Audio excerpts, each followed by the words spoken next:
Bueno, con respecto a la leyenda del olivo cuatricentenario,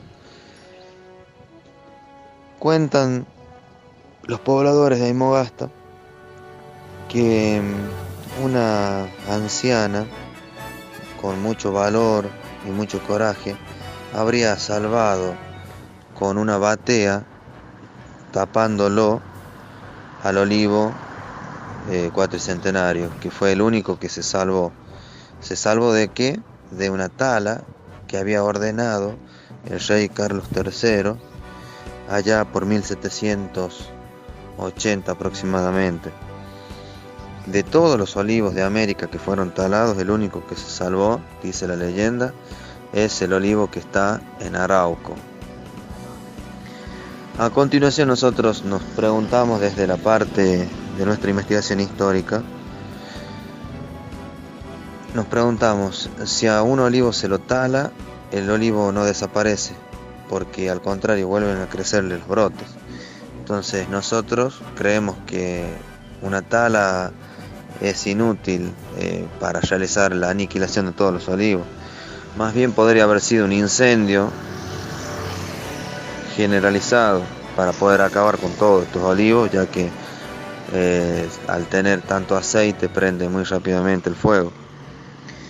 Por otro lado, nos preguntamos también que no hay una coincidencia historiográfica, mejor dicho, histórica, con respecto a esta tala, ya que en ningún documento escrito figura que Carlos III haya ordenado la tala de olivos en América. Los estudiosos, sus biógrafos de Carlos III, nunca hablan de esta orden. Por otro lado, el olivo hacia 1780 no era una planta que daba mucha producción, al contrario. Si nosotros nos ponemos a ver la historia y cómo ha ido evolucionando la olivicultura en nuestro departamento de Arauco, vemos que recién en 1930, con la llegada de Cornelio Sánchez Oviedo, perito agrónomo al departamento de Arauco, allí recién empieza a despegar la olivicultura. Antes de esos años, antes de 1930, el olivo no daba resultados como se pretendía. Era lo más conveniente en esa época era tener viñas y otras plantas, higueras y otras plantas frutales, a diferencia de tener olivos. Lo que más beneficio daba era las viñas con los viñedos para la producción del vino. Lo que es la aceituna, como vuelvo a decir, recién en 1930 va a producirse este despegue de la olivicultura. Por eso nosotros decimos de que esta tala que supuestamente la leyenda cuenta que ordenó Carlos III, es prácticamente inútil decir de que haya ordenado esta tala, sencillamente porque en 1780 los olivos no producían como algunos dicen. El olivo centenario, la historia oculta, es el título que le hemos puesto a un libro que hemos escrito entre la profesora Valeria Núñez y Sergio Chumbita. Decidimos escribir esta historia para relatar distintas historias relacionadas con la historia de este olivo, de esta planta legendaria de nuestro pueblo de Arauco. Decidimos contar también la historia de los personajes que tuvieron parte de esta historia y que nunca fueron reconocidos, tales como sus primeros dueños, como doña Expectación de la Fuente de Ávila, doña María Matea Quiroga de Castro y doña Luisa Díaz de Quiroga, y posteriormente que pasó a estar en manos del Estado de la provincia, y que nunca se hizo en realidad los trámites necesarios para declararlo patrimonio, o mejor dicho, monumento histórico nacional, ya que hasta nuestra actualidad el olivo centenario de Arauco sigue perteneciendo a la familia Quiroga. Contamos en este libro, en cuanto al desarrollo, contamos cómo llega a América, más principalmente a lo que es eh, la zona de Perú, luego a Chile y después cómo llega a la Argentina, con lo cual no hemos podido establecer cuál fue la ruta exacta, ya que no existen documentos históricos que se refieran a esto. Suponemos que los primeros olivos pueden haber llegado hacia 1607 a la localidad de Londres de Catamarca y desde allí al pueblo indio de Aymogasta, el cual estaba a cargo de el primer encomendero español que tuvo Aymogasta, Pedro Ramírez,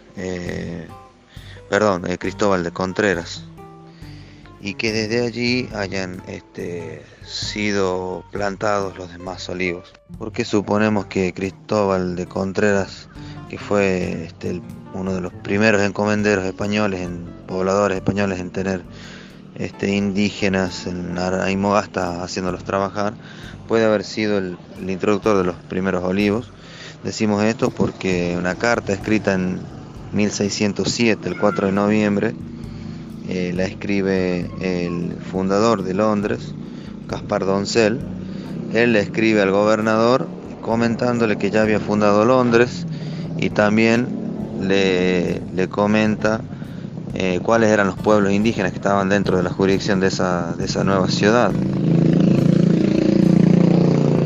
Entre esos pueblos indígenas la menciona Aymogasta y menciona ahí quién era su encomendero, que tenía indígenas trabajando para él, y nosotros suponemos que si Cristóbal de Contreras en 1607 ya estaba en Aymogasta con indios trabajando para él, es muy posible que haya tenido también plantas traídas desde Castilla, aunque no dice la carta que tenía esas plantas o que había plantado esas plantas. Nosotros solamente suponemos que si los españoles en 1607 ya estaban en Aymogasta, muy probablemente hayan empezado a traer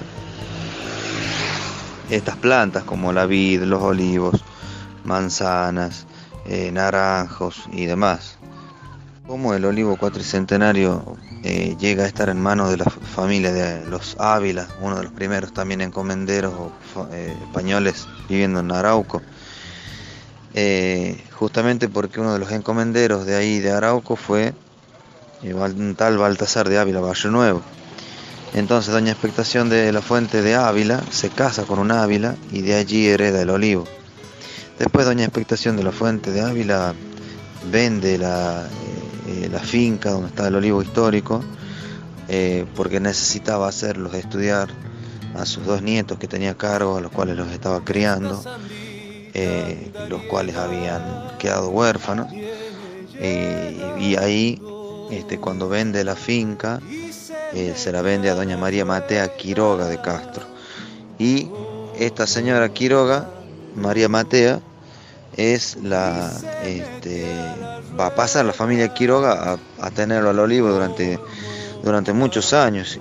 Después la que hereda esta finca con el olivo va a ser doña Luisa Díaz de Quiroga. Los Quiroga, por lo tanto, son los últimos dueños de esta finca donde está el olivo cuatricentenario, el olivo histórico.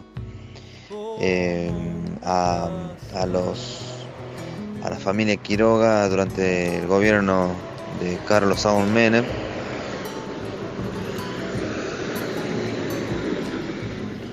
a la familia Quiroga se le expropia el olivo, estableciendo de que era histórico y que debía ser declarado de Monumento Histórico Nacional.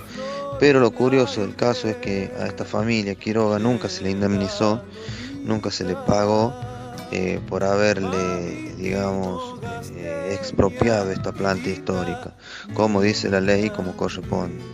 Por lo tanto, en catastro municipal nosotros averiguamos la nomenclatura del terreno para ver si estaba a nombre del Estado, y nos dimos con que la parcela donde está el olivo cuatricentenario, el número de nomenclatura, está a nombre y sigue estando a nombre de doña María Matea Quiroga de Castro, sucesión, como dice.